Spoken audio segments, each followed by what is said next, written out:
హర్ష సాయి కూడా betting apps కి promote చేస్తున్నా అన్నాడు, వాళ్ళు పెడితేనే నేను చేశాను, దాన్ని ఏమంటావు? వాళ్ళు పెడితే ఆయన చేయకపోతేనంట వేరే వాళ్ళు చేస్తారంట. ఇప్పుడు జనాల్లో నువ్వు ఒక హీరో, నువ్వు హీరో అని స్టాంప్ వేసుకొని నీకు ఎంత కష్టపడొచ్చు నువ్వు? ఆ కష్టాన్ని అంతా మర్చిపోయి నువ్వు బెట్టింగ్ ప్రమోషన్ చేస్తావా? నువ్వు లేనోళ్ళకి పైసలు పంచి పెడుతున్నా అని చెప్తున్నావు. అదే లేనోళ్ళు ఆ గేమ్ ఆడి చచ్చిర్రు, దాని రెస్పాన్సిబిలిటీ ఎవరు తీసుకుంటారు? నువ్వు తీసుకుంటావా? ఇదంతా ఒక బిజినెస్ ట్రాప్, అంతే. జనాలు ట్రాప్ చేయడం అంతే. జనాలు ఏంటో తెలుసా, జనాల దగ్గర కూడా ఒక ఎర్ర ఉంది, గా ఎర్రి పోగొట్టుకోవాలి. ఒక సెంటిమెంట్ మాట్లాడి బీజిఎం వేసి అనుకో అయిపోతుంది, ఖతం హోగాయి, ఇంకా పోతానే ఉంటది. అది ఎర్రి లాగా నమ్మేస్తారు, గది నమ్మద్దు. ఫస్ట్ ఈ వీడియో తీసుకుంటే దీని అర్థం ఏంటి? నేను నిన్నగాక మొన్న ఒక అమ్మాయికి నిజంగానే వాళ్ళ పూజ క్యూటీ అని చెప్పి వాళ్ళ అబ్బాయికి బాగాలేకపోతే నేను వీడియో పెడితే ఇది ఒక బిజినెస్ అని నాలాంటిదాన్ని అడిగిర్రు. నాకు ఉండడానికి ఇల్లు లేదు, చక్కగా నాకు ఏమీ ఉండదు ఊర్లో, అలాంటిదాన్ని నన్ను క్వశ్చనించే ఈ గొంతులు, ఈ మాటలు ఉన్నోళ్ళని ఎందుకు అడగారు?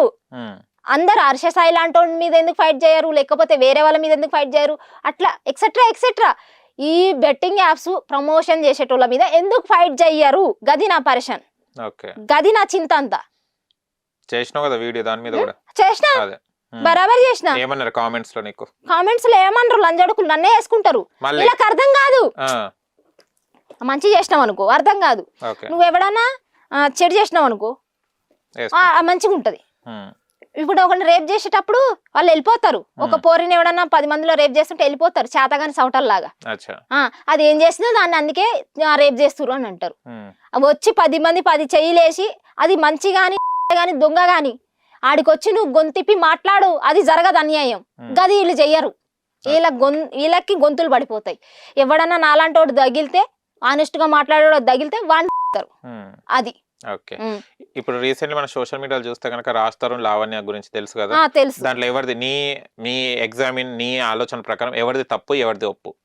ఎవరిది తప్పు ఎవరిది ఒప్పు అంటే మధ్యలో ఇంకెవరో ఏదో ఒక పేరు ఒకటైతే వచ్చిండు కదా, ఆయన పేరు శేఖర్ భాష, ఆయన రావడం అనేది చాలా తప్పు. ఇప్పుడు ఆయన పని ఆయన చూసుకోవాలి, ఆయనకు అవసరం లేదు. ఇద్దరు మధ్యలో ఏం జరుగుతుందో ఎవరికీ తెలీదు. అది నువ్వు అన్నావు కదా ఫస్ట్ లో, 4 గోడల మధ్యలో ఇద్దరు కలిసేటప్పుడు వాళ్ళకే తెలుస్తాయి, వాళ్ళ పర్సనల్ విషయాలు ఉంటాయి. ఇప్పుడు నిజంగానే ఆయననే దాగిపిచ్చి వీడియో తీసినాడేమో, ప్రతి వీడియోలు రాజ్ తరుణ్ దగ్గర ఉన్నాయంటే ఎందుకుంటాయి? ప్రతిదీ ఫస్ట్ కానుండి ఆయన పెట్టుకుంటుండ అన్నట్టు. ఈ పెట్టుకుంటే నేను ఆమెను పాయింట్ ఆఫ్ చేస్తా, ఆమెకు అది ఆశ లేదు కాబట్టి ఏం పెట్టుకోలే రాజ్ తరుణ్ గురించి, అంతే కదా. ఆయన ప్రూఫ్లు పెడుతుండంటే ఏడికెళ్ళి పెడుతుండు? ఈమె అన్ని ఫస్ట్ కానుండి పెట్టుకున్నాడు కాబట్టి ఆయన ఇప్పుడు పెడుతుండు, అంతే కదా. ఇది ఒక ప్లానే కదా, ప్లాన్ ప్రకారం వెళ్ళిండు ఆయన. కొంతకాలం ఆమెతో ఉండాలి, తర్వాత ఆమెను వదిలించుకోవాలి, ఇడిచిపెట్టాలనుకుంటే ఇడిచిపెట్టిండు, అంతే. దానికి ఏంటంటే హీరో హీరో హీరో హీరో చేస్తే చెల్లిపోతుంది, అయిపోయి.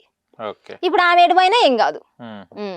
ఓకే సరే, ఇవన్నీ చెప్తున్నావు అంటే నీకు ఒక బ్యాడ్ రిమార్క్ అనేది ఇప్పుడు ఎవరైనా కూడా చూస్తే రేణుకమ్మ నీది ఇది ఏంటిది బూతులు కొంచెం తగ్గించుకో, ఈ బూతులు ఏందమ్మా అని అంటుంటారు నీకు. అలా అన్నప్పుడు నువ్వు ఎలా ఫీల్ అవుతావు?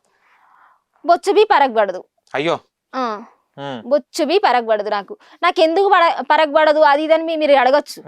ఇదే జనాలు నేను తినడానికి లేకోకుండా ఈ పూట తింటే రేపు పొద్దురికి లేదు. నాకు ఆ రోజు నాకు అన్నం పెట్టచ్చు, నన్ను స్కూల్లో జాయిన్ చేయొచ్చు, లేకపోతే మా అక్క వాళ్ళని జాయిన్ చేయొచ్చు, వాళ్ళని తోలియచ్చు స్కూల్కి. ఏది జరగలే, జనాలతోటి ఏది కాదు.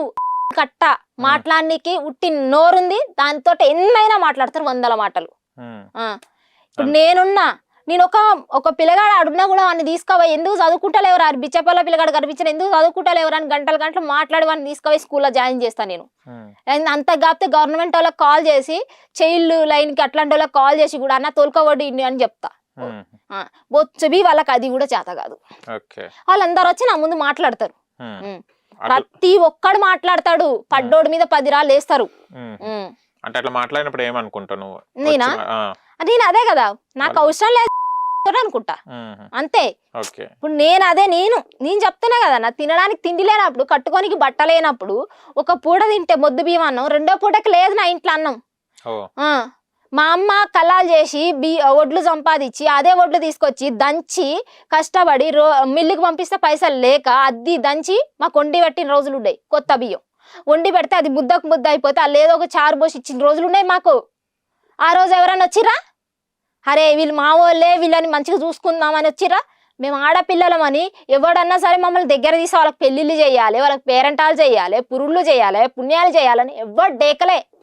ఇట్లాంటి జనాల గురించి మనం మాట్లాడుకోవడం అవసరమా? నేను అస్సలు మాట్లాడను, నాకు అవసరం లేదు, ఒక్కరి గురించి కూడా అవసరం లేదు. నేను బి హ్యాపీగా ఉన్నానా, నా తర్వాత మా అమ్మ వాళ్ళు హ్యాపీగా ఉన్నారా, గంతే. మా అమ్మ అంటే అప్పుడు కష్టపడ్డదంతా నువ్వు రియలైజ్ అయ్యి వాళ్ళు నువ్వు ఇట్లా అంతే తయారైనావు అన్నమాట. అంతే. నేను నాలో మంచితనం ఎందుకు లేదు? నేను కూడా మా అక్క వాళ్ళ బాబుని జాదినా, మా అన్నయ్య బాబుని జాదినా. మా అక్క వాళ్ళ బాబేమో వేరే ఆంటీ దగ్గరకు పోయినాడు. ఆంటీల గురించి కూడా తీసినా కదా.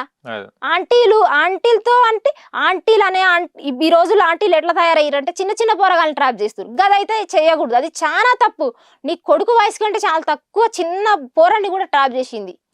నాకా కొడుకు నేను జాదుకుంటే ఆడు పోయింది, ఇప్పుడు వైజాగ్ లో ఉంటుడు, దాని దగ్గరే ఉంటుడు. అట్లా చేసి కూడా చెప్తున్నా చేయొద్దురా అని, వాళ్ళకు కూడా చెప్తున్నా ఆంటీలకు అలవాటు కావద్దని. నేను మాట్లాడే మాటలు చూస్తారు కానీ దాని యొక్క బూతులు మాట్లాడుతున్నా అంతే. మా అక్క అన్నయ్య వాళ్ళ బాబుని కూడా కాదిన, వాళ్ళ అమ్మ వచ్చింది తోలుకోపోయింది, రెండో పెళ్లి చేసుకుంది, ఇసబెడతా తరగకుండా మళ్ళీ తోలుకోపోయింది. పోకోక ఇంత ఇంత ఇన్వెస్ట్మెంట్లు పెట్టి చాదిన పోనీ. ఇప్పుడు నా కోసం నేను చేస్తా, మా మమ్మీ కోసం చేస్తా అంతే. ఓకే, ఇవన్నీ స్ట్రగుల్ ఇవన్నీ చూసి అయ్యా మస్తు చూసిన అన్న అని పిలిస్తే నువ్వు నా తోడబట్టినవా? నన్ను అన్న అని పిలవనీకి అన్నోళ్ళు ఉన్నారు. చిన్నగున్నప్పుడు డ్యూటీకి పోతే నువ్వు నడుస్తుంటే నీ వెనకాల సీట్లు ఊగుతున్నాయి అన్నారు. ఇట్లాంటి ఎన్నో చూసినా నేను. ఊర్లలో ఉంటే నాకు ఒకటి ప్రపోజ్ చేస్తే ఒక సంవత్సరం రోజులు ప్రపోజ్ చేస్తే ఆ మాట నేను కంపెనీలో చెప్తే ఎవరు తీసుకోలే, కంపెనీలో తీసుకోలేదు. నేను పోయి మా మమ్మీకి చెప్తే కొట్టింది. కొట్టిన రోజు మళ్ళీ ఇదే 100 మందిలోకి వచ్చి నీ పని చేసిన రోజు ఏమన్నారు తెలుసా? నువ్వు మాకెందుకు చెప్పలేదు అన్నారు. అంతే, ఒక అమ్మాయికి అన్యాయం జరిగేదాకా చూస్తారు. జరిగిన తర్వాత ఇందది కొవ్వొత్తులు పట్టుకొని తిరగాలి. వాళ్ళకి చేత కాదు, బొచ్చుబి చేత కాదు ఎదురు తిరిగి మాట్లాడడం అంతే. ఇవన్నీ జరగవు, ఉట్టిగానే పైన పైన అయితేనే వస్తారంట సమాజం. మాట్లాడతారు మాట ఒక్కటే మాట్లాడతారు, ఏమి చేత కాదు, చెయ్యనికి ఒక్కడికి ముందుకు రాదు. ఒకడు ఎవడన్నా పోతుండు చచ్చిపోతుండు అంటే అరే మనకెందుకు రా, అరే యాక్సిడెంట్ అయిందిరా, మనం ఏడు ఉండకూడదురా, అదే రేణుగోని ఉండని ఆడ నేను నిజంగా హెల్ప్ చేస్తా, అని నేను అంబులెన్స్ కూడా కాల్ చేస్తా. నాకేం మనం ఇంటి పక్కన అంత భయపడి ఊరేసుకున్నాడని నేనేం భయపడలే, బుచ్చుబి భయపడలే. నేను ఎమ్మటే కాల్ చేస్తానే ఉన్నా, నా తోట అయినా హెల్ప్ నేను చేస్తా. కానీ ఏంటంటే హెల్ప్ చేసినప్పుడు వీడియో తీసి ఇన్స్టాలో పెట్టాలి, అది మనతోటి కాదు. మరి అది ఎవరు చెప్పిర్రు? హర్ష సాయి చెప్పిండు అనమాట. నేను చేసే మంచి మంచి పనులు తీసి వీడియోలో పెడితే అందరు 10 మంది చూసి 10 మంది నేర్చుకుంటారు. అది మాకు అది లేదు, మరి ఆ బిజినెస్ మైండ్ లేదు మాకు. మేము కూడా చేసినాం. కాలేజీలో ఉన్నప్పుడు నేను ఒక పూట తింటే రెండో పూటకి నాకే లేదు, ఒక 1 year బ్యాక్. అలాంటప్పుడు కూడా నా దగ్గర 10 రూపాయలు ఉంటే నా అడుక్కునేటోళ్ళు ఎవరైనా కనిపిస్తే వాళ్ళకి పండ్లో గిన్నెలో నాకు చేత అయింది 10 రూపాయలు కానీ 20 రూపాయలు కానీ పట్టకపోయి ఇచ్చిన రోజులు ఉన్నాయి. అది ఎవడు చూడు, అది వీడియో తీసి పెట్టాలి. మళ్ళా వీడియో ఏడొస్తుంది మనకు? అప్పటికప్పుడు అన్ని టాట్లు వచ్చి మనం అదే వేలో వెళ్ళి ఇట్లా సక్సెస్ అవ్వాలనుకుంటే నటించచ్చు, ఎన్నైనా నటించచ్చు. నన్ను అడు తోలియండి అయ్యా, ఇటు తోలియండి అయ్యా, మీకు దండాలయ్యా, మీకు కాలు పట్టుకుంటా. ఇది అడుక్కోనికి నాకు యాటిట్యూడ్ బల్బ్ ఎక్కువ. యాటిట్యూడ్ బల్బ్ అంటే మీరు ఇచ్చిర్రు, ఇప్పుడు మీరు చూస్తున్నారు పర్సనల్ గా, మీకు తెలుసు మీ పర్సనల్ విషయంలో నేను ఎప్పుడైనా యాటిట్యూడ్, మీరు రిప్లై చేస్తే, మీరు మెసేజ్ చేస్తే మీకు ఎమ్మటే రిప్లై ఇస్తా. ఎవరైనా అంతే. ఇప్పుడు అన్న ఫోన్ చేసిండు, నాకు వస్తాను కలవనికి అని చెప్పిన అంతే. ఇక్కడ ఉండదు యాటిట్యూడ్. నాకు ఒక షూట్ ఇస్తే చేయనీకి ఉండదు, కానీ నేను అడుక్కోనికి నాకు యాటిట్యూడ్. ఎందుకంటే ఎంతో కష్టపడి వచ్చిన ఈడదాకా, ఇప్పుడు అడుక్కోలేను.